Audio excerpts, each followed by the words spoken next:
wabarakatuh. Perkenalkan, nama saya Angel Klendia, NIM 2248201025.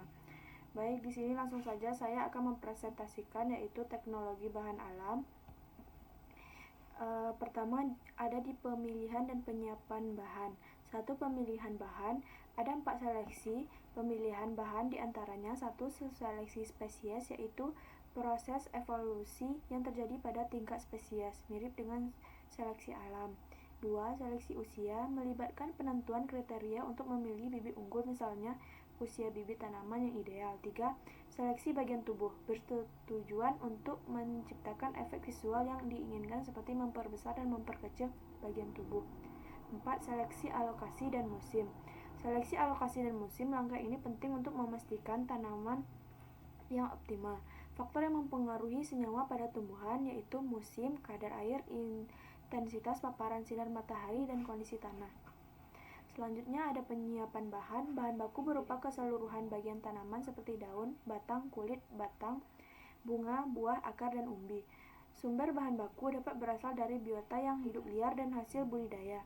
Penyiapan bahan seperti simplicia, infus, decocta, ekstrak, dan lain-lain. Tahapan memperoleh simplicia antaranya pengumpulan, sortasi, pencucian, perajangan, pengeringan, sortasi kering, pemeriksaan mutu, pengepakan, dan penyimpanan. Sortasi basah adalah untuk memisahkan cemaran dari bahan simplicia. Pencucian, simplicia yang mengandung zat yang mudah larut dalam air, mengalir, dicuci dalam waktu sesingkat mungkin. Perajangan untuk memudahkan proses pengeringan, pengepakan, dan penggilingan. Di dalam penyiapan bahan terdapat proses pengeringan diantaranya dengan sinar matahari, kering angin, oven, microwave, dan freeze drying. Bahan yang telah dikeringkan disimpan pada tempat kedap udara dan kondisi yang tidak tetap. Pengecilan ukuran, semakin halus serbuk maka semakin pendek tebal lapisan batas. Akibatnya semakin mudah penetrasi penyari untuk mencapai zat aktif, maka semakin efektif proses penyaringan. Berbagai kerugian yang mungkin terjadi jika bahan terlalu halus, yaitu 1. Penguapan minyak asidi karena banyak sel yang pecah, zat yang balas yang sebenarnya tidak larut keluar sel dan mengotori sari. Kecilnya ruang intra dan interseluler menempatkan bahan dan penyumbat perkolator, rimpang, dan biji dengan kandungan amilum tinggi. Jika cairan penyaringnya air atau alkohol, berkadar rendah akan menggumpal jika ada pemanasan. Sortasi kering dilakukan setelah simplicia kering untuk membuang kotoran. Selanjutnya ada pengepakan. Pengepakan tergantung tempat, tujuan, cara pengangkutan, perkiraan lama di perjalanan. Pengepakan bertujuan untuk mengurangi sampel. Pada packaging dicantumkan label simplicia meliputi nama simplicia, awal, waktu panen, dan kandungan senyawa aktif.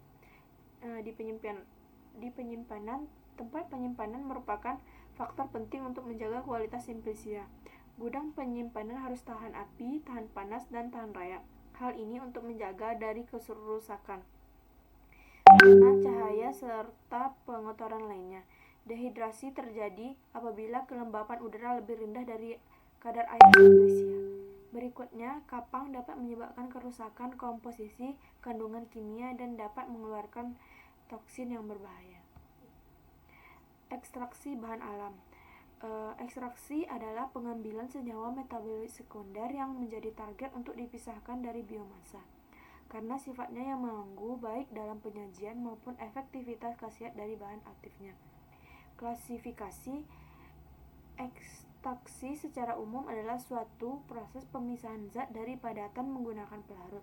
Ekstraksi dibagi menjadi 3, yaitu supercritical fluid extraction, solid liquid extraction, liquid dan extraction.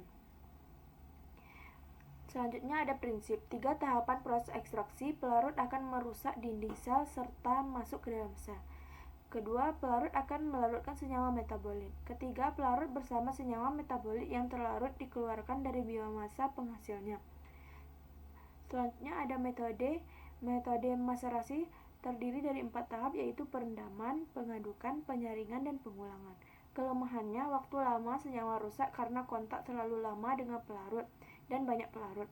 Kelebihan, teknologi sederhana dan senyawa tidak rusak karena panas.